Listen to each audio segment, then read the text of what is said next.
on the thing. Yeah. Yeah. We in here. We in here. I'm pressing a couple more buttons before we get going. Officially connect stream. Yeah, it's not letting me do it. It's saying connect streaming software to go live. I know. Just wait a little bit and then hit it again. All right, let's see. What's good, y'all? Come on in. While y'all coming in, you know, we live. Go ahead and drop a what's up, what's good, a good evening, where you from, where you tapping in from. All of that stuff is important to us. So go ahead and talk to us. Let us know you in the building. Our official takeoff is coming up in just a couple of seconds, right? We're just getting some things set up. So y'all go ahead and come in and talk to us real quick. Use your manners, Chop Nation. Use your manners. Use your manners. Hey, and y'all can't hear me, right? Yeah. Man, okay. My Scarlet mic was tripping at first, but now we got it in this motherfucker, man. Bro, first 2 minutes. Come on. Nah, they changed it. They changed it. It was so it ain't taking even like that 1 no minute. more. It's really 1 minute, so I still messed it up. It was 58 Hey, seconds. the IG still not cooperating. It's still saying what it's saying, how it's saying what it's saying. We live on my Instagram, man. Shout out to everybody on the Instagram. You now watching the Chop Up Show. You know, they're about to have an official. You feel me? What you call it? I see people on Instagram, man. Like, who are these people right here? So I'm just, you know, what I mean, letting y'all know these is my best friends. Before I took off as the consciously, you know what I'm saying? This is what the podcast. We started it in like the team 2019. Yeah. Shit. 19. Was it 19? Yeah. It was 19. The show originally started, by the way, shout out to Cam G. The real show originally started with me and my other homeboy in 2017. So shout out to KG. But we went ahead and brought it back. It was the Chop Up Reloaded. You feel me? You feel me? Yeah. Dina in the building. Chop Nation. What up? Yeah. All right, I think we might just rock with your IG. We'll continue to untangle these little kinks since we are just getting back into our flow. Ain't nothing wrong with that. So we're gonna go ahead and not make perfect the enemy of good. Let's go ahead and get this show rolling. Good evening, everybody. What's up? This is the Chop Up Show. Thank y'all so much for tuning in. We're not even 10 minutes late. We gotta stay true to form because we are who we are. You know what I'm saying? This side of the palm people, and so we're gonna slide up and be just a little tardy to the party. But that's just so y'all get a chance to come in, sit down, grab your plate, open up the air fryer, go grab that out. Hopefully you did that already. You poured you something up, whatever that is, and are prepared to chop it up this week. I am your girl, Toya G. It's great to be with you. If you didn't tap in last week, happy new year, happy 2026. The Chop Up Show is back again, and I'm with my friends. Speaking of, in the red cap, we want to be clear about what it say. Lean in, red cap. It says research over me search, so don't you ever get it messed up. But this is your boy, the political plug.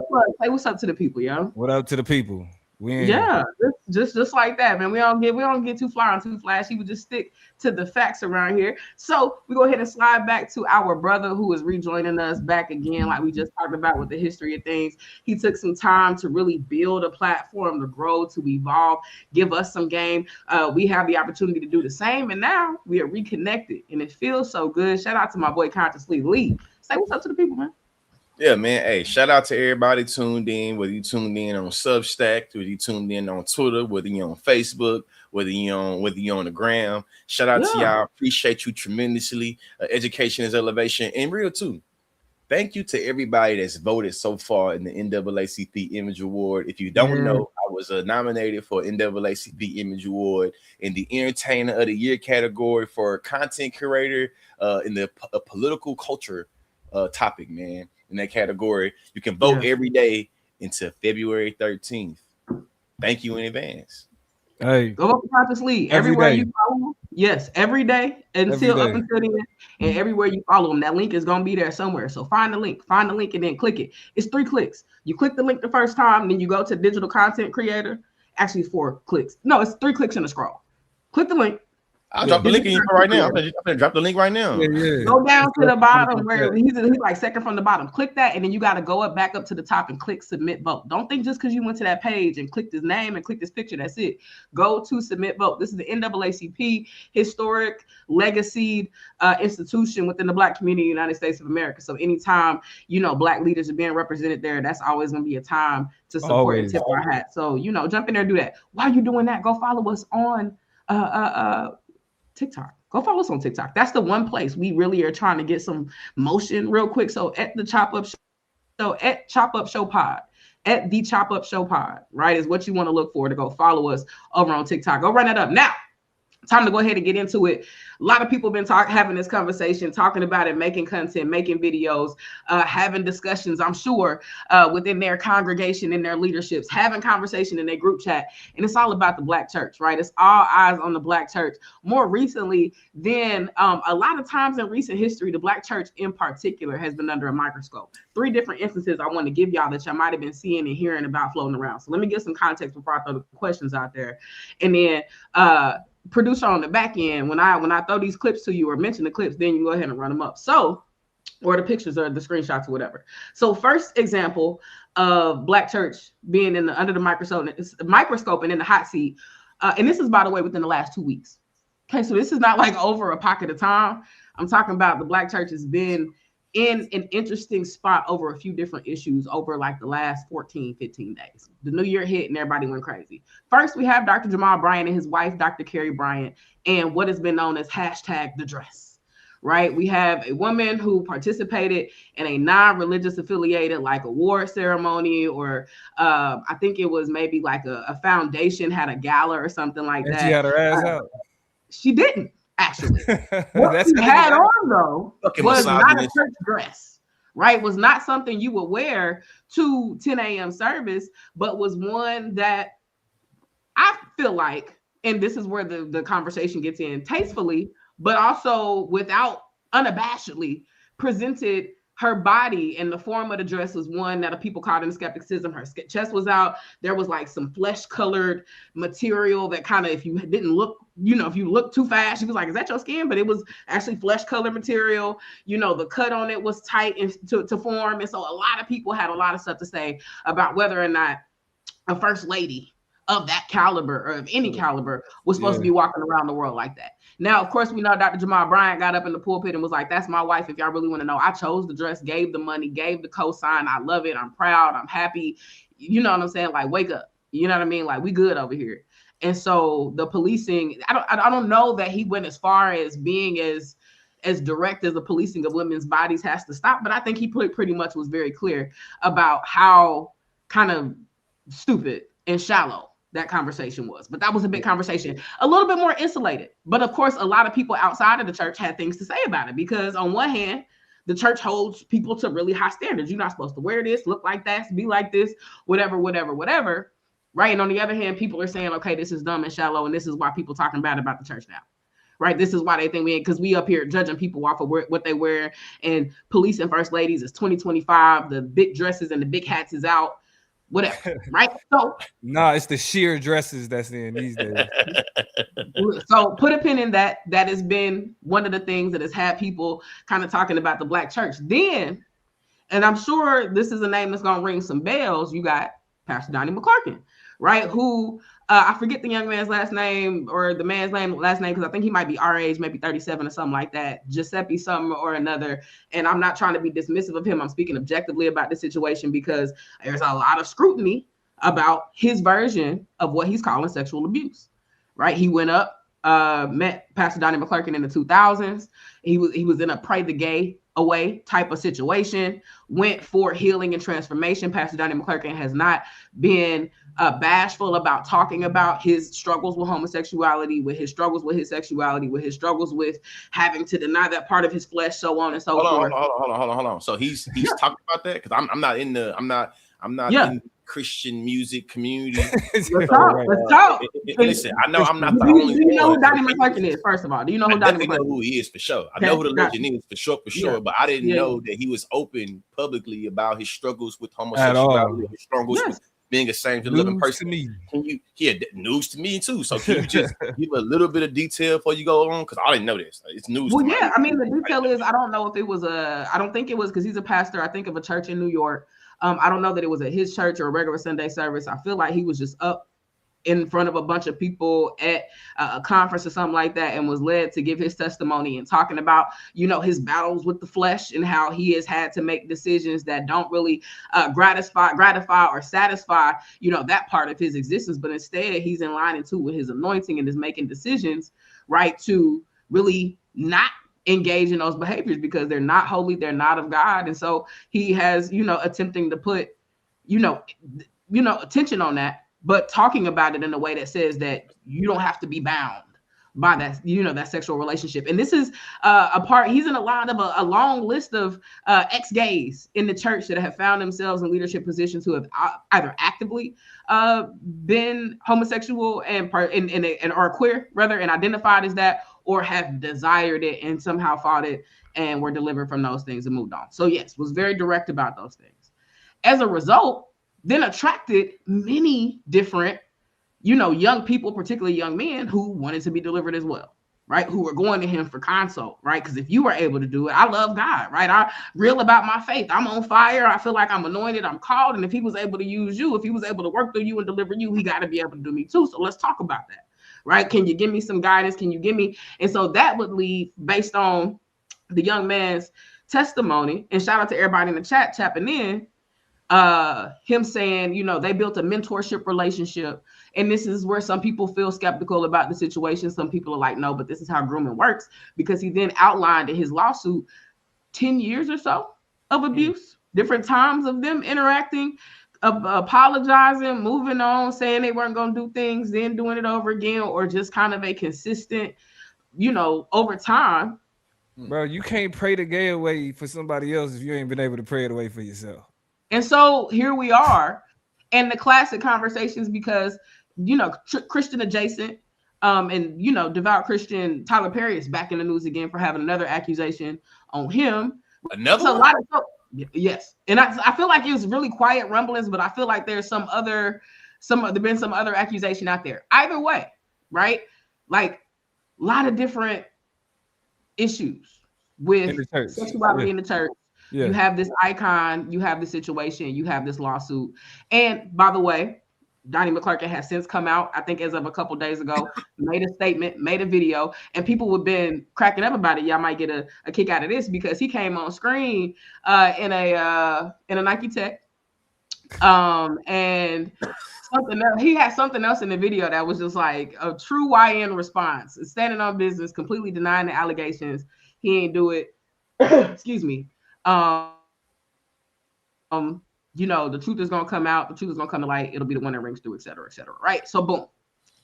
Then again, this is all in the last 14 days. So the church has been rocked and rattled, right? And in a lot of the ways that it's been critiqued, right? How it treats women and how it understands women, their power, their authority, how it treats homosexuals, how it treats gay people, what it allows, disallows, et cetera there. Then you get to Drewski. And this is where this has probably been the biggest portal to mainstream America, right? Is this Drewski video that, seemingly satirizes, or depending on how you want to look at it, some are saying mocks, others are saying exposes. And you see those three different languages. It depends on your vantage point. All applicable. Is it satire? Yeah. Is it mockery? Is it exposure? Yeah. Of the mega churches, the black mega all churches, of the above, like a and specifically kind of making, and also people are finding it troubling because it's not just pulling from examples from out the sky. It's we can see the videos. These same, there are preachers out there, Pastor Mike Todd, who was in. It's a side by side picture of him in that Dior in the exact outfit. That's in the tan pants. That's wild. And the red bottoms. I'm a Christian. The biggest bar was that nigga was like, they asking why they got on, why the pastor got on Christian Louboutins? Because I'm walking in the blood of Jesus. So in the red bottles, I'm like, what? Stop it. Hey, I got so many. I feel like the two first thoughts that come to mind toward these two things first, man. I know I got a glare in the glass, so I'm trying to take the glasses out, right? First thing is this, man. Yeah. I feel like when I was growing up in church, salvation ministry was a thing, and then somewhere along the line it went from salvation to prosperity gospel, and I think that's really what got the black church on chokehold, and really just the church throughout America, because it's the reason why when we're talking about the black church or the Mexican church or the white church, the participation is down. Retention is down. It's the reason why. The second thing I say is a lot of gay agenda, anti-queer, anti-trans shit comes uniquely from this religious doctrine framework. it's always baffling when we be real and acknowledge how many queer people have contributed towards the Black Christian tradition uniquely, but definitely, you know what I'm saying, the Christian, you know what I'm saying, religion and the Christian tradition at large. We're talking about the Black community right now. So the Black community. And it's just thinking about the various ways that we can make sure that the choir director, you know what I'm saying, can sing their life away, but they can't do their life, or make sure that person is thinking about. So there have been conversations about Donnie McClurkin. His name, right? It's been conversations about how different men of the word, different men of Christ have found themselves struggling with their fleshly desires. You know what I'm saying? That's the holy word. It's also adultery, right? John Gray comes to mind in terms of somebody who's a serial cheater, has to get up, has had to get up, has a mega church following, and has had to get up in front of the church multiple times and be like. But Jamal Bryant, he has been caught up in infidelity as well. Got Giselle Bryant, and then I think he had a right before him, Miss Carrie Bryant or Dr. Carrie Bryant. So because I know my wife watched Real Housewives of Potomac. I knew the Real Housewives of Potomac. And shout out to Dr. You know what I'm saying, Pastor Jamal Bryant. We follow each other on the gram, man. So you know, you see this shit, bro. I'm curious at this point though. So when you said you talking about the woman that was on there with Cam Newton, the one that was he was married to her? No. You talking about somebody else. I say, hold on. Look, here's the thing. I think when it comes to the dress, it's like, I think that's the most minuscule because it's like Chris might gotta go, by the way, but keep going. Yeah, but I think the dress is like, all right, whatever. Like that's like classic church outrage type shit. What we see with Donnie McClurkin is more one of those examples of this is a problem that has existed for quite some time, right? Grooming allegations, not even just on the question of homosexuality, but just heterosexual grooming allegations. You know what I'm saying? Like this is something that we've repeatedly had to deal with to the point where it's not even like I didn't even know Donnie McClurkin had accusations. You know what I mean? Because it doesn't make the waves, it doesn't make the news like it used to. The reason why Drewski shit resonate the way that it does is because it speaks to why niggas ain't in the church like they used to be. Swear to God. I mean, we don't like. Let's back up a little bit because we're gonna get there, right? Like, there are some questions I want to ask y'all about some things, but I wanted to contextualize why I feel like it's so apt for us to really kind of have these conversations, because y'all are like, I'm not tapping in as much. I'm not catching this. It's not, but y'all got we all three of us got history in the Black church, right? Yeah. George used to be a Christian counselor, a Christian, like working with young people, working with teens, working in that. I was there when that nigga transitioned. I remember the summer where George went to Christian camp to be a counselor, came back on some fuck that Bible shit, bro. Yeah. Fuck that Bible shit. Yeah, I remember. I mean, but then if you can remember Lee, then you can probably remember yourself in high school. Me and you was kind of on a similar plane where our church lives, we were like youth, we were youth leaders. Yeah, we were youth pastors. Youth pastor, pretty much. You know what I'm saying?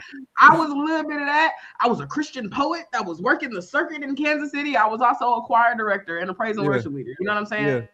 All three of us got a history and a past in the church. And this is why if you pull up that first screenshot, you know what I'm saying? Like, we have to acknowledge the church for what it is and the juxtaposition it finds itself in as us as older versions of ourselves kind of have this critique.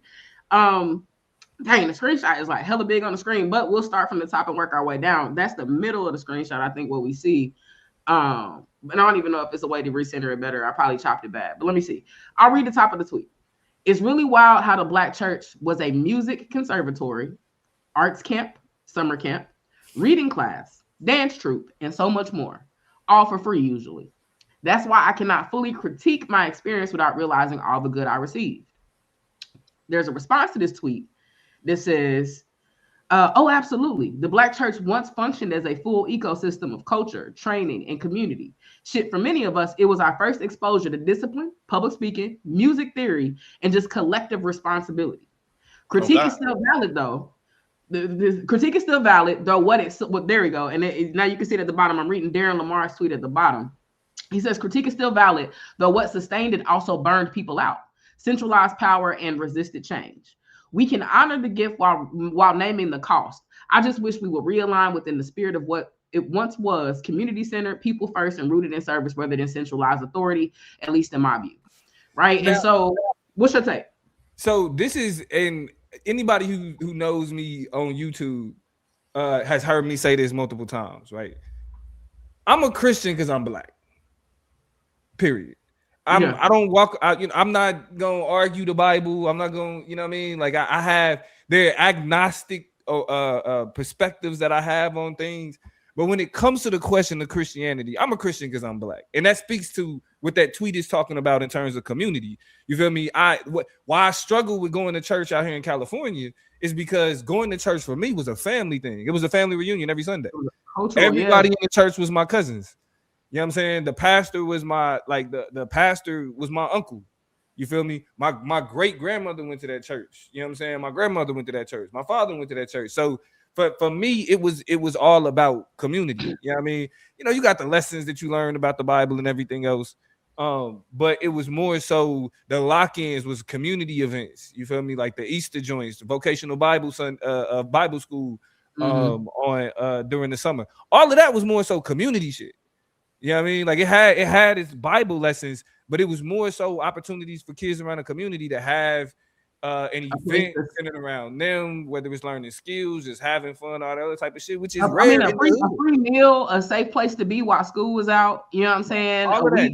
Where your mama don't got to pay for daycare. You know what I'm saying? Like all that's of that. Really a lot of what it was. And I'm gonna tell you. The last part, I'm gonna say this, and a large part of it is certain family relationships that I'm not really willing to not necessarily put in jeopardy, but create contention. Right. You know what I'm saying? Over some Bible shit. Like it's like my grandmother watched Creflo Dollar. She watched Joel Osteen. You know what I'm saying? She watched TBN constantly. Wake up and go to sleep to it. You feel me? Like wake up, read the Bible. She deep in that. And the one thing that that I'm not willing to do as an intellectual, or you know what I'm saying, or even as somebody that's kind of like a forward thinker, you feel me? Is I'm not about to create contention with the people I fuck with, because you know what I'm saying, the people that are close to me, because we got different perspectives on the Bible. You know what I mean? If grandma still remember me as youth pastor, goddamn it, you know what I mean? Because she still brings up some of my sermons. Like she mentioned it. You feel me? So it's like, it's a fun argument on the internet, but shit, I'm not jumping out the window to distance myself. Lee, what was you saying about your grandma? What'd you say? Man, I'm 35 now. I've calmed down. I've got a lot more wiser. I've got a lot more grounded in what I think and how I believe and how I relate to other people. But young George, young consciously, I'm giving everybody hell. My grandma, my uncle, my auntie. Yeah. Shit, we used to fight. I used to tell this nigga George, like, Jesus, my homeboy, nigga, you tripping. Yeah, you ain't. And listen now to people watching this. I grew up in the Bible Belt as a neurodivergent person that was raised by a mother that was just 16 years older than him, and a father that was kind of in and out of jail. So the way that I was able to question things a lot of times was not only discouraged in the church house, it was criminalized in the church house. So I always already had a spirit that was being contained, you feel me, or that was being suppressed when I was in church. When I got to college and I started being able to seeking, you will find. What the word say, seeking, you will find. You feel me? You're looking for the truth, go find it. That's what the word say. I know what the word say. I was all in Kansas City. I was all in Kansas City talking about the word. I had my black ass out there in Kingston, Jamaica, on a mission trip, trying to spread the gospel at a goddamn British colony that was already justified to colonize by the. You know what I'm saying? So when I got to getting into to deconstructing, I would call it. My grandma, all right, little George, you better stop the list, man. Mama, what? I ain't going. Mama, you going to church? No, I ain't going. Just straight up, I ain't going. Like what my grandma asked me a couple of days ago, will you go to church? I go with your mama, but generally, listen. He's now I believe in coexisting. You see what I'm saying? But I think like I got the spirit of a warrior, and I feel like my ancestors just like I ain't going for it, bro. Like I'm not I'm not going for none of the persuasive, discursive ways the individuals have bought into the rapture, or you didn't listen, man. I'm not gonna tell you you don't know yourself unless you believe what I believe. You don't tell me I don't know myself unless I believe what you believe. If we can respect that, we can be good. And what I'm saying right now, people just ask, last time I say this long-winded response. When y'all say consciously why you don't run for office, this one of the reasons. What, one of the reasons. Church? How many? I don't know how many black people will be willing to support a nigga that's willing to tell you, I'm not a Christian. I'm not a Christian. I'm not a Christian. Bro, but okay, all right. You know what I'm saying? Being real, I don't think niggas. I don't want to jack. I don't think niggas is gonna go with that. Okay, and I want you to remember, I'm not a Christian, right? I want you to I'm not. Of course, you're not gonna forget it, but I want to come back to that statement and framing because we got to unpack that. In the event that you are put in a position, one of my questions that I'm gonna ask you in a second, and I told you about is, then what are you? How do you describe or explain kind of how you exist? In this question, which I'm gonna come back to because I want to do just a little bit more framing, it makes me think about what the plug said, which is I'm a Christian because I'm black. You, Dominique, have had one of the most prolific kind of impacts on what I know to be a deconstruction journey for myself. And it was something that you said. It was just the way you packaged it and framed it. This was in my apartment, my last apartment before where I live now. We was kind of talking, going back and forth. And you was like, Christianity is just the vocabulary I have to describe my spirituality. And I was like, You was like, because of where I was born, where I was raised, the family I was born into, like my life experiences, my comings and goings, like that is the language that I have. It's the lexicon I have to describe the inexplicable, to, you know what I'm saying? To, articulate why I behave the way I behave, the way I think, the way I like.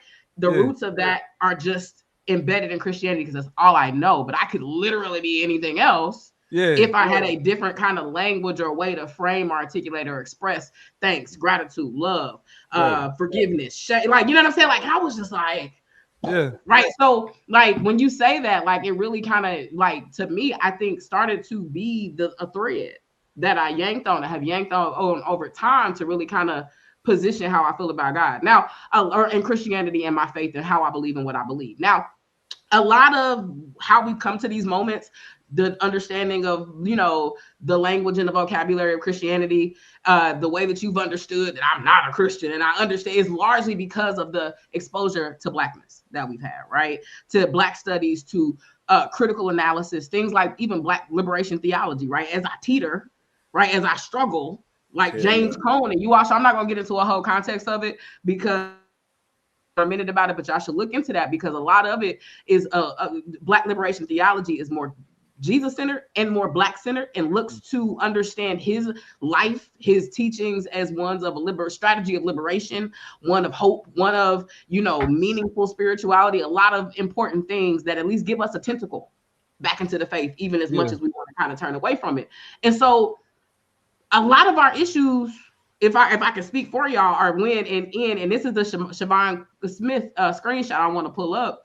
A lot of our issues, I speak for myself and saying, I feel like the church ain't dealing with nothing real. You know what I'm saying? I've heard the same messages repackaged in 1,000 different ways, and ain't none of them really reflecting what I'm seeing on my timeline, what I'm seeing on my screen. Like, y'all just too comfortable with, you got diabetes, he gonna deliver you. You broke, he gonna deliver you. You know what I'm saying? You got, Jesus can make your son come home. If you broke, you know what I'm saying? Like, a lot of the same, one-liners, and people now within the faith are getting tired, right? So this is a screenshot I wanted to pull up because I was very surprised. I saw this a bunch of times on my Facebook, and it basically went through all the issues in the church that they don't seem to be offended by. Things like pedophilia, sexual abuse, racism, President Trump inciting a war, perversion, domestic violence, adultery, poverty not offended, homelessness not offended, ugly religious spirits not offended, human trafficking not offended. Y'all upset. Y'all saying that they mocking the church and they offending the church and you can't play with God. And I don't care. I'm looking at shade room comments. Y'all playing with God. The ones who play with everything the mostest are drawing the line at Drewski's kind of introspective look at what's going on with the church. The Dr. Carey's dress, offended, right? Y'all are so up in arms, but a lot of the real stuff y'all should be caring about Yeah. Shout out to Jared. Shout out to Sis. Shout out to all of y'all reposting this stream. Are the exact things that y'all not talking about. Let's all go fast and pray for real that we won't even have time to comment. You know what I'm saying? Like everybody's so fasting and praying and let's do our religious choreography and our performative religiosity that when are we gonna act? When are we gonna come out as a Baptist, as a Black Baptist? You know, y'all have a national Baptist convention every single year. Right, the Church of God in Christ have a convention every single year. AME have a convention every single year. Right, when y'all gonna talk about something like what we doing, when we mobilizing, how we strategizing? And I tell you, I think about this, and I don't want to come in here making weird, false comparisons of religion. So this is gonna be real life. It is what it is. It is a comparison. But I always looked at stuff like this versus like Nation of Islam. And I've always been like, why it seemed like the NOI, and it has its issues, it has its criticisms, it has its problems, right? So I'm not in here advocating, you know, for anything outside of my romanization of the NOI, but them niggas do be in the business. They do be in the streets and they do deal with real shit. And they be locked in and unified and real one band, one sound, right? And it seemed like when they pick things, they mobilize about it. People not, it ends up being frustrating because it seems like they have a principle orientation towards some things. And it just feels so loosey-goosey when it comes to the church that I know and love. So here's the issue that we run into, kind of takes us back to the Drewski skit, is prosperity doctrine. Mm-hmm. The prosperity doctrine has a tight-knit, close relationship with conservatism. You feel me? It is, you know, we've moved away from, you know, it was like Clayton Powell, like ministers, you know what I'm saying? Like that was with Dr. King, ministers that was rocking with Malcolm X, like those type of, like the church as a organizing function. You know what I'm saying? Like as an organizing community function. When you had Ballad of the Bullet and Malcolm X, is like, I'm here with these Christian pastors, but I'm not here as a Muslim minister. They're not here as Christian pastors. We're here as Black nationalists. That relationship is disconnected when the reason why you come into church is so you can pray your way to get your bills paid. Right? I give up my tithes as a way for, that's supposed to be me paying my spiritual bill for my blessings. Right. I mean, once you recontextualize church to that, and then you see our generation, because we getting older, you know what I'm saying? Millennials is getting up there, and we saw people pray to get their bills paid, and they lights still get cut off. You know what I'm saying? The what you were supposed to get out of the result of going to church every Sunday, paying your tithes, and making sure Jesus is going to take care of you. We've seen too many times where Jesus didn't take care of us. I mean, and you put that on top of the classic kind of millennial narrative now that we've done everything you asked us to do and we're not getting shit out of it. We don't get no Social Security. We don't get, you know, to buy a house. We don't get, you know, access to good jobs and a return on these college degrees that we got, like y'all said. And then I go to church and I can't get that back neither. You know what I'm saying? Like it really starts to shape the millennial generational, I'll say, kind of perspective of the buy-in and get something out of it, right? I'd rather then choose a path where I'm getting life fulfillment from however I get it, because I'm not getting it from where y'all said I was supposed to get it. I'm not getting it from over here. I'm gonna pick my path, right? It makes it easier to be a part of the large population that has shifted away from organized participation in the church setting, right? It makes a ton of sense.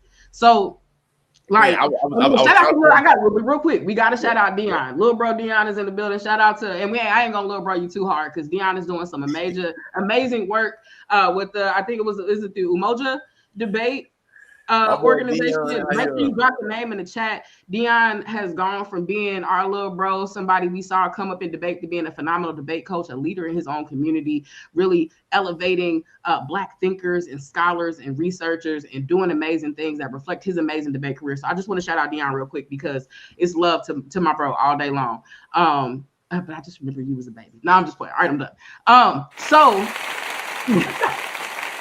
you got applause from the heavens, right? Literally, God opened up the sky and made it clap for you, because I ain't never heard them claps on this show before. Okay, he's showing out now. Absolutely. So here, I guess here's what I'm saying. Here's what I want to ask y'all, because we dealing with a lot of issues, a lot of critique with the church. My question number one, Dion said I can still be little bro. Umoja Debate League, 500 students strong. I'm so proud of you, bro. Keep going. I know you out there with Darcel, a whole bunch of great people, man. I'm proud of y'all. And y'all look good. Dion, whenever you need something, bro, reach out to me, Dion. My number's still the same, bro. My number's still the same. So if you ever need me, holler at the debate store. Really, all three of us, I'm sure we'll swing through for you. Hit me up, fam. You need something. For life. for life, as Drewski would say, for lifers. We are spiritual.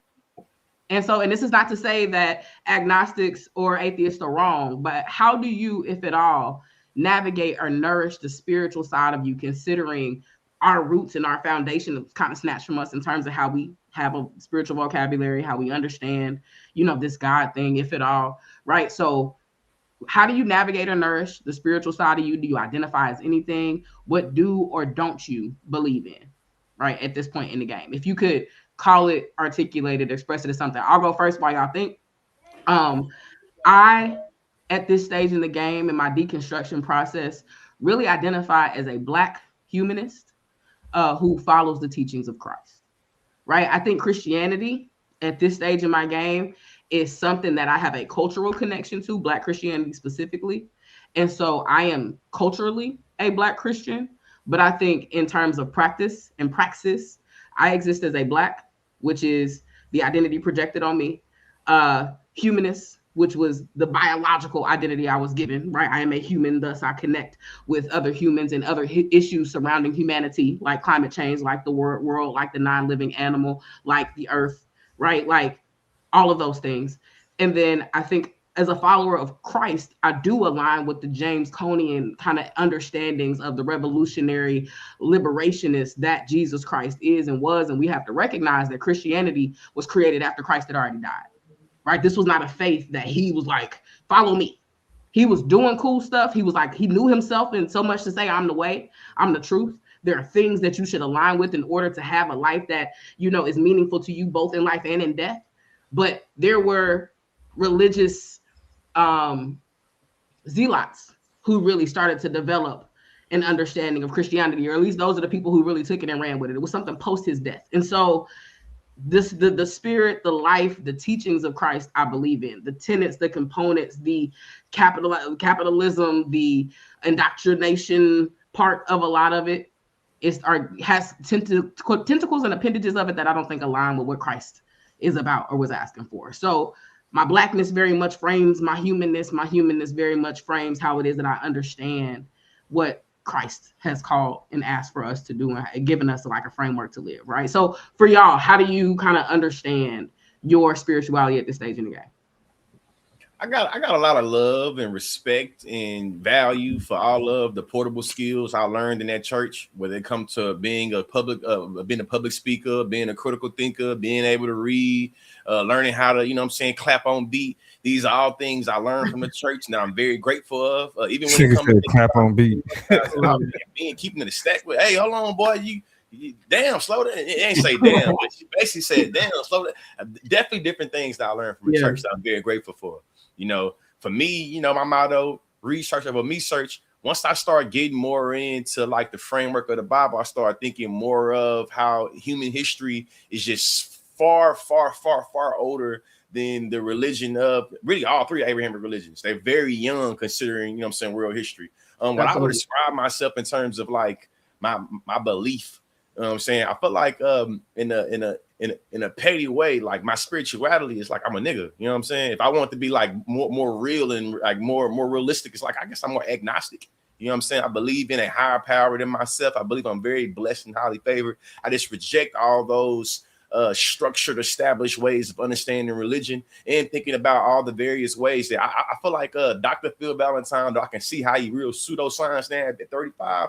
He really had a big impact on how I understand a lot of shit. No clean thing, come from clean thing. You can't bring grapes from thorns, no figs from thistles. You see what I'm saying? If we are able to say that we have all these things that come from Christianity, you say that wasn't God, that was man. Everything from God came from man. Literally, the Bible. So to me, it becomes.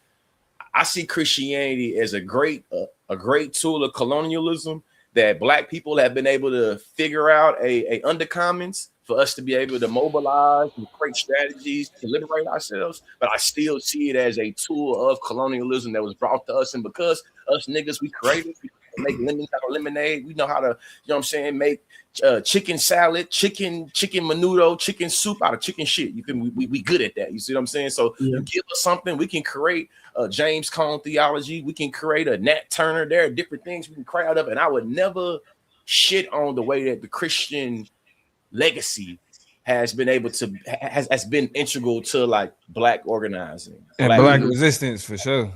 I mean, and black resilience, right? Like, there's a lot of people, black people, who would have went ahead and did a lot of interesting things to themselves or others had they not had that system to lean back on. Right? You know what I'm saying? How we end this is this item like this. When I was at the Kids Across America, also known as Kanakuk camps in Missouri, Golden, Missouri to be exact, been there for, I went 9 years as a camper, and I was there as a counselor. Was a part of High Ground HG leadership program. They taught us the Romans road to salvation. Romans 3:23, Romans 10:9, Romans 12:2, Romans 15:9. We learn these verses. Indoctrinated. Yeah, it's in there deep, man. Hey, listen. They tell us this. All roads lead to Rome. When in Rome, do as the Romans do. When I was being indoctrinated and being trained to go give the people of Jamaica the word of God as if they never heard it before, they gave me the Romans road to salvation. I will argue the Roman church, the Roman Empire never fell. It just collapsed itself into the Roman Catholic Church. In a lot of ways that we understand Christianity is through that transcendental that transcendental universalizing way of saying the divinity of Abraham. Father Abraham had many sons. The only way you're gonna be able to make it to heaven is unless you get through one of these ordained ways that the Europeans have said is the way, the truth, and the light. So for me, it's this. I could be 35 and go to a church and still receive a message. I can respect and go around church leaders and figure out ways that if I'll give you some money. You feel me? You want to go organize and give food? I go give food with you. But when it comes to me needing my soul to be saved, I reject the notion. I reject the notion that my soul could be saved by anything out here in this world. And I think that's how I'm not waiting on no Messiah. I don't think nothing gonna come save me. I don't think that. You see what I'm saying? So for me, it's just what I believe is I'm blessed and highly favored. And I believe the world around us is chaos, and that, you feel me, if I am going to go into any doctrines around Christianity and God, at best, I believe God lives in me, and I'm going to be able to bring some type of consciousness in this world of chaos that we live in. And it's just shit. That's just what it is. You know what I mean? I'm not really invested in appealing to Christian doctrines the way I used to. And I'm not really worried about being accepted or rejected by Christians the way I used to. That's just how I feel with that. You know? That's real. Plug. Yeah, so I mean, for me, I'm just straight solipsism. You know what I'm saying? Like, I know I can't speak for nobody else. You know what I'm saying? I know what I've experienced. You feel me? And so when I think about like concepts of spirituality, when I think about concepts of religion and all of that, like for me, it's really all right, what's serving my purpose? You know what I mean? Like based on whether it's the intuition, whether it's, you know, it's instances where I felt like I've had experiences where I feel like I came into contact with my soul type shit. That's a story for another, you know what I'm saying, for another day. You feel me? But yeah, I really, you know, I let people have, in terms of like what makes them a better person, like whatever makes you a better person, do that. You know what I mean? Agreed. Like if the Bible, if the Bible pushes you mentally to a different place, if it helps pull you out of dark, do that. You feel me? But as soon as you start crossing the threshold into how people should live and everything else, because I'm gonna be honest, I think religion gives people an excuse to be terrible people. Oh God. Religion it justifies being fucked up towards other people.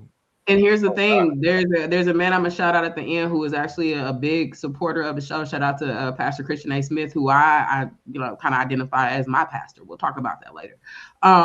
But he talks about the fact that if you want to find anything, a justification for anything is in the Bible, right? If you look in the Bible, you're gonna. If you want to find something good, you're gonna find it in the Bible. If you want to find something bad, you're gonna find it in the Bible. If you want to find a justification for something, you're gonna find a way to twist, turn, tangle up. Yeah, I mean, and down and between, I'm talking about some of the most righteous, beautiful things to some of the worst atrocities, right? Like you're going, even the beautiful right there, like atrocities. Yeah, even the beautiful shit. You feel me? And so it's like for me, that's always what I look at as like one of the major concerns is if your religion positions you to where somebody should be denied rights, Somebody should be denied compassion. Somebody should be denied anything that humans should be granted based on, you know, how we experience each other. Then you're using religion as a weapon. You feel me? And it just justifies fucked up shit. So that for me, outside of that, it's like to even talk to y'all about what I think about spiritually is so personal. It's so unique to me. It wouldn't even make sense. It wouldn't even make sense, especially with all the shit that niggas got to put together. Because like you said, Christianity is the language that I use. But when I say Lord, am I talking to the God of Abraham? Not necessarily. You know what I'm saying? Like it's ways where I connect concepts of God like to existence, to the universe. Yeah. You feel me? So, you know, but that's me. Yeah, I mean, that's me. And whatever it's for anybody else is for you. But as soon as it's a justification to deny humanity somebody, that's when we got a problem. Facts. All right, so I'm gonna go ahead home because we've been here for a second and kind of talking through some of, you know, our religious past, our religious presence. But I want to talk about Black church and maybe its future. Like we have our criticisms. One of them, it can very easily be the Black churches, kind of the way it's kind of been sucked up into white Christian nationalism, how it has in very weird and very uncomfortable and problematic ways, whether it be intentionally or unintentionally, but sometimes it seems very intentionally falling into MAGA language, theory, doctrine, regurgitating some of the worst parts of the MAGA movement. We got our issues, but what, if anything, are some tangible, realistic things? What is one realistic or tangible thing you would choose for the Black church to do to redeem itself in the context of like real life Black liberation or liberation of people in general? But what is something you would choose? I want to talk about Black liberation. What is one specific thing, action item you would give to the Black church that would start to pull it in the right direction to being the institution that, at least in some context, it once was? Shit, I go first. Put the money where your mouth is in terms of organizing. All of those great poetic words we use, talking about strategizing and coming up with methods. I like to see those actualized. Me and my wife got married in a Black Methodist church.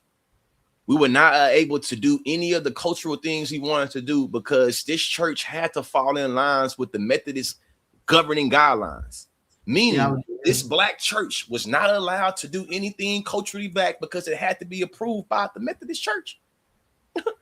This right here is something that leads to a lot of people pulling out participation and money from the church because it don't feel like it's ours. So a real action item could be thinking about the various ways that whether you a missionary, whether you a Methodist, whether you Pentecostal, whether you Baptist, what is it? How does it look for this entity to exist independently that allow for you to celebrate Black culture in a way that is not tied to old, rigorous, archaic ideas of Blackness equals demonic equals heathen shit? Because a lot of times when we start thinking about Black culture and the Christian doctrine, regardless of what domination we're talking about, they start getting into anti-Blackness and they start literally inscribing the devil onto our culture. And I seen that during my own goddamn wedding. You feel me? So that's just one of the things that I think that would increase Black folks showing up to learn and read and learn how to talk in public and learn how to clap on beat again. As of right now, though, it's too much of that prosperity gospel going around. If folks eating sleeper dinner, I don't want to pull up to the church house and see him draped down in Christian Dior and red bottoms. Yeah, I don't want to see it. If I'm giving you my last $10 to tithe and I see you talking about you driving the Bentley because God wants you to drive a Bentley, I don't want to hear that shit either. You see what I'm saying? And it's various ways. And I don't really have too much more to add because like that's the problem. The money. You are a tax exempt organization. Tax exempt. Bread. The amount of money in churches like the Mormon church, like Baptist churches, like and let's not even, we ain't even gonna get started on Christian nationalism because like that's a whole nother, you know what I'm saying, rabbit hole to go down when it comes to religion and how we still have echoes of Christian nationalism in the way that we think about, you know what I'm saying, religion and spirituality and all of that. But yeah, with all the money that they got, like it's no reason that the Black church isn't having a greater impact on the economics of the communities that they exist in. You know what I mean? Go ahead. Just real quick. The proliferation of the Alpha Male podcast, it was snuck up under our nose because a lot of shit they was repeating is stuff that we just heard in the Black church. If we keep it in the stack, a lot of the things we heard from Andrew Tate and Kevin Samuels, a lot of that was just a remixed version of some misogynoir, of some homophobia, of some patriarchy that was just really cultivated within the Black church. And we start talking about actual items. It's a lot of, think about it. The Black community is majority women and queer people. Black men, especially straight Black men, we are a minority. When we start to inscribe our different insecure ways of being inadequate to be leaders onto other people, that starts to push out these other folks. That's the reason why I used to always look at Dr. Umar Johnson and other people crazy. It's like, hold on, my nigga, how you for the Black community and you're ostracizing a big demographic of the Black community? That community and that community and that community, my nigga, that's the Black community right there. So just want to make sure we do not get out of this subject talking about this Drewski skit without thinking about and talking about all the high value, you fat Black undesirable person that all that shit came from the church house. Right. I mean, and people like Anton Daniels, people like Officer Tatum, what they lean on is I'm a Christian. Every time. Hey, because I'm a Christian, I can link up with a white supremacist, Confederate flag toting anti-Black apologist. I'm a Christian. Cry when he die. Be in tears. Oh, yeah. And I don't believe in abortion. I don't care if he raped a couple women and he fucking kids. I don't believe in abortion. Now, two things I want to say, and then I'll go ahead and close it out. One, you all have a confrontation, and this is just me objectively speaking from the epicenter that I find myself in, where I'm hearing takes on a lot of these different topics from a bunch of different directions. You all focus on prosperity gospel, but there are conversations from the other side that question why it is that only pastors specifically have to seemingly take a vow of poverty, right? And what the bright line is for how much money is acceptable for, because these are jobs, these are careers, right? To run churches, to run ministries that have the level and the capacity of outreach that you want, these are people who probably can't afford to have a second job, right? So then there are conversations that need to be had about why it is that they must not only be in poverty, but perpetuate poverty and demonstrate that while they're still supposed to be inspiring and giving hope to people. Of course, there is some extravagances. There are lines that need to be drawn, but no Christian Dior inbounds, man. But who gets to draw those lines? Okay, so no Christian Dior's, but then that seems kind of potato if I pull up in the Audi. Is that? But then I mean, I'm not defending one side or another. I'm telling you, I'm rebutting. I'm as an arguer. Switch side debate, baby. Switch side debate, baby. You know what I'm saying? Like, so then can I get the Tesla or can I get the Audi? Or what if I get a Genesis, right? That's new and it's, it's good for the environment, but it's a little bit more, but like, so a lot of them are having conversations like, well, what are the lines? What's the scope and scale? What are the parameters of how we have to live if we are to be leaders? If in every other industry, we always talking about how people are so underpaid, underappreciated, how, whatever. So, and go ahead. Because the pastor got to be the therapist. Sometimes they are the bank. And also, by the way, hopefully hit dogs don't end up hollering, but we know not all churches, right? There are some phenomenal and fantastic churches out there doing the work. I want to shout out two pastors at the end of the show that I know specifically outside of what I feel like my home church does a reasonably good job at doing outreach and connecting with people in the community, right? So it's not all churches and it's not all leaders and it's not all, but it's enough of them. And it's bad enough, right? That people are looking kind of crazy. But what were you about to say, Lee, real quick? I forgot that fast. If it come back to you, let it come back. But the time is drawing long. So here's the second thing I'm gonna say is get your foot off the necks. And this is kind of similar to what Lee was saying, queer folks and women. Make sure that the churches that we have are completely affirming of women and queer people in leadership. It's time for you to kind of upgrade some things for the obvious reasons, which are the trauma and the exclusion that a lot of these folks have already experienced in the ways that they don't feel like they have access to the church. But I'm gonna tell you how we told Target and every other corporation or whatever, gay people spend money too. Gay people show up and support too. Gay people and queer people and trans people are creative too. They have things to contribute to. They have ideas. They have, strategies of expanding. They have the ability to be impactful too. Now, there are a lot of other things you need to fix and kind of work out before, precious queer people come in and end up, falling prey to the same problematic idea. Like, so it's not like I don't want to be like Martin Luther King, where I feel I walk my people into a burning house. I'll celebrate them. Right. He himself, toward the end of his life, said, I fear I've walked my people into a burning edifice. Right. And so that's not the goal. But if you really want to get because, by the way, they already in the church. right? And we always go ahead and talk about that. Let's circle back to Donnie McClurkin. The same queer people that you try not to affirm are already there. They're strong and resilient. They don't want to give up. They're not, quick to just throw in the towel, but they're running your choir and preaching your sermons, right? Let's not give them these subsidiary jobs, these secondary and tertiary jobs. They're running your churches already. So go ahead and let them come in and sit in the front.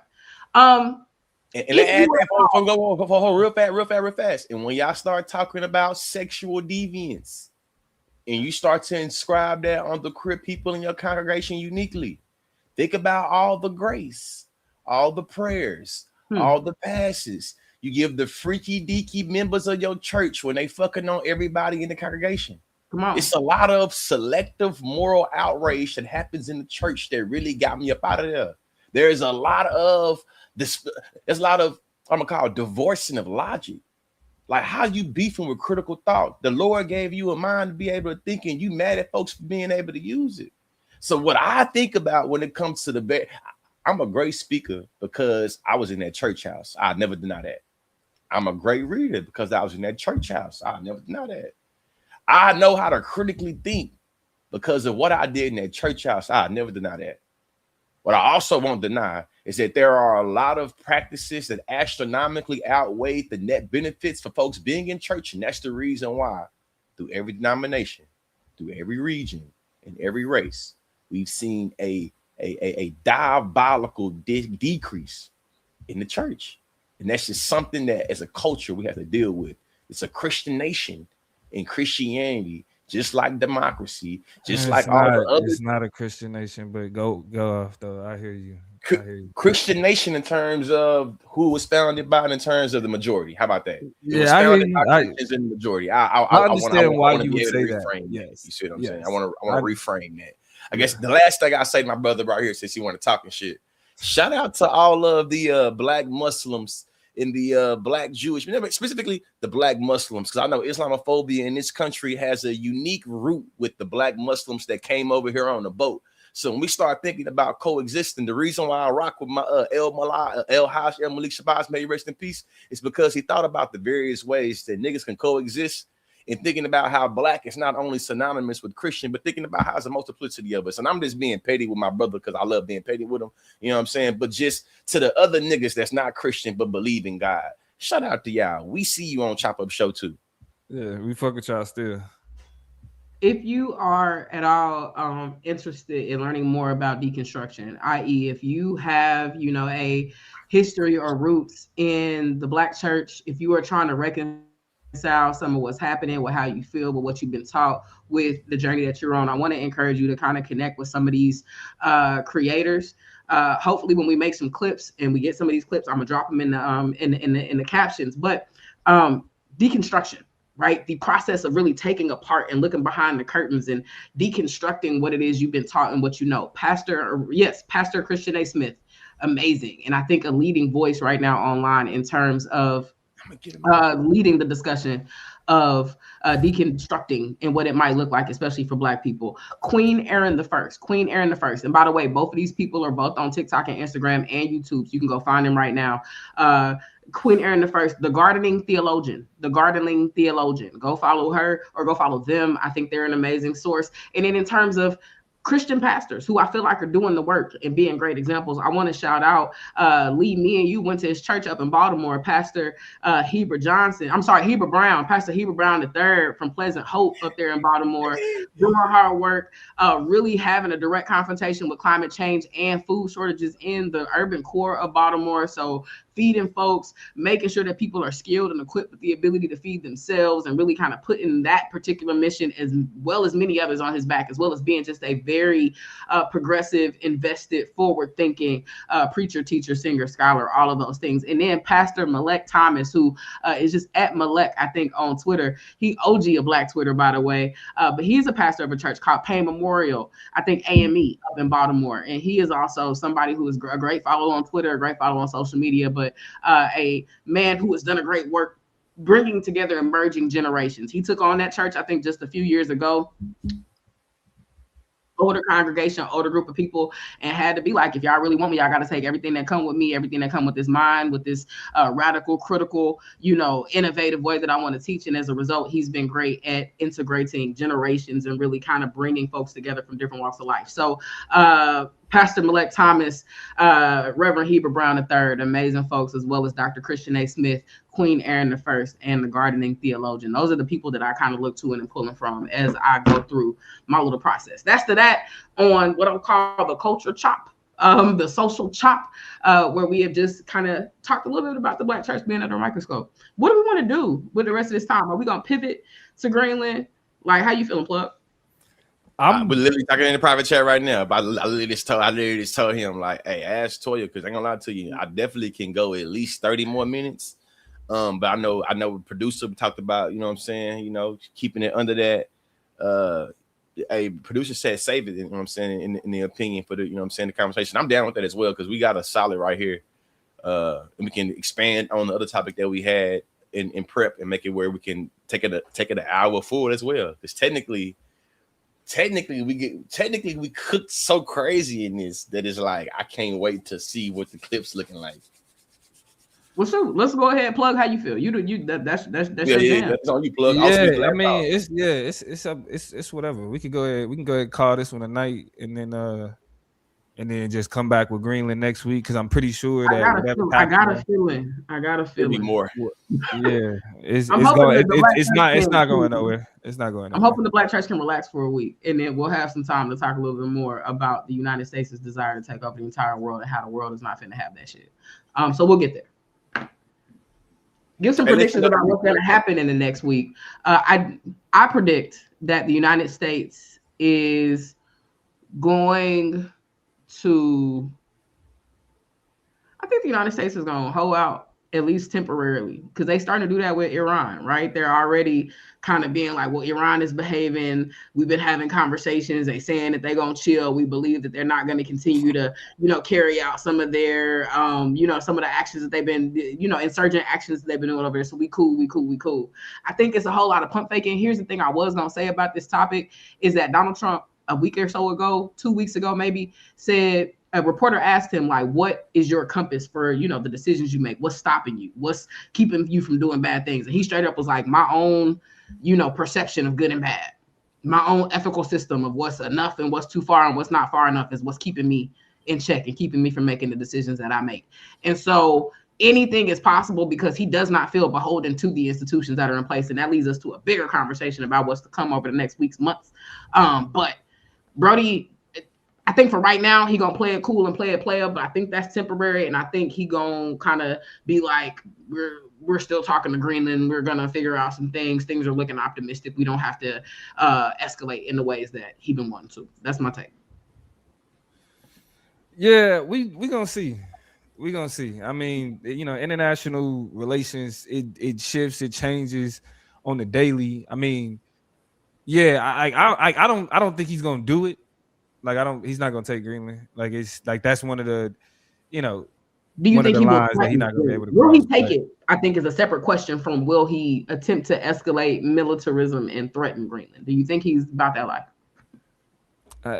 No. Okay. I don't think he is. Yeah. Lee, final word. To answer the question straightforward, I think that this man is so unpredictable that he's willing to do anything egotistically, impulsively in the moment to prove something to himself and his deceased dad. That's what I believe. And I don't think I have what we learned in debate about miscalc and calculations. Mm-hmm. I don't have enough data on this man all the data I have on him tell me he is a miscalc ready to happen. The second thing I'll say, and this is hold on, Lee, because I think he's more predictable than we think, though. Like, if I'm being honest, like, niggas try to make it seem like who knows, which is like we know. Yeah, I mean, like, it's we've seen this type of posturing before from him. Not necessarily on the scale of like invading, an ally, but this type of posturing we've seen, bro. And so yeah, I that's why it's like, as it's more predictable that this is just more of just ignorant Trump rhetoric. Yeah, It's I mean, ignorant but Trump, it's but based. he been It's down. I'm based. talking about NATO, bro. He got a beef with NATO. He want to pull out NATO. He want to prove to NATO that he don't give a damn about their alliance. So in my mind, he like, fuck you, Denmark, fuck you, Greenland, bitch. It's But the I Monroe don't think Doctrine over here. Boom, that's boom, not boom. that's not his actual beef though. NATO is a beef for the people who put the battery in his back. That's not his. I agree with I that. mean? Yeah. I agree with that. That's what I say. That's what I say though. In terms of my shit, like with the next week. These Epstein files gotta have something in it so crazy that like he ain't jail. He don't care about. He don't see it. His followers not gonna keep on supporting him. He don't care about that. It's something in those files that will hurt his ego, and that's the reason why he has so many American lives at risk. Shout out to Jolly Good Ginger man, my boy Russell Jolly. He doing some good work right now. He's been giving me a whole bunch of just insight on what's happening in Minnesota from watching his content and just seeing how many American lives is at stake every single night that ICE is occupying Minneapolis, St. Paul. Shout out to everybody out there at Augsburg College, everybody around Augsburg College. I spent a little time teaching out there. Am I really like being real with you? The next week, I just hope no more Renee Goods is made, no more Keith Scotts is made. In the next week, I hope there's no more, ICE shootings. I seen a black woman get drugged out of her car, bro, because she was recording in Minneapolis. She's screaming, I got my ID, I got my ID. My nigga, the ICE wreck her car. Pull her out of her car. I saw that. Pull her out of her car, put her in another car, they drive off, fam. A black woman, bro. And I'm talking about emancipated FBA, nigga, her parents and people was on the plantation. Like, I'm talking about, I'm a parent's person, but you know what I'm saying? I'm talking about I took it away, bro. So it's just in the next week, thinking about what happened last week. I seen y'all last Thursday. Think about everything that's transpired since Thursday. Craziness. One of the things that transpired on our way out, I'm gonna go ahead and close it out, is that the United States has made its first official sale of Venezuelan oil to the tune of $500 million. We also had the acting president of Venezuela, try to give the Nobel Peace Prize to Donald Trump. The Nobel Peace Committee came out and said, we just want to remind you niggas, he didn't win that. We don't know what they got going on, but that's not his. So yeah, the news, a lot of it's happening. Make sure y'all stay connected. We can only talk about so much. We definitely gonna be tapped in. We appreciate y'all tapping in with us. It's love. Make sure y'all follow us on everything. Follow us on every platform. Like, just hit the bell, hit the click, the check mark, hit whatever you gotta hit so that you don't miss a clip, a post, some insight, a live, nothing. It's love to y'all. Next Thursday, we doing the same thing. So meet us here. We'll be here 7:30 on your YouTube, on your Substack, on your Instagram, on every place you can find a Chop Up Show. On behalf of Toya G, the political plug, and Be Consciously, we out. Good night. We out. Peace.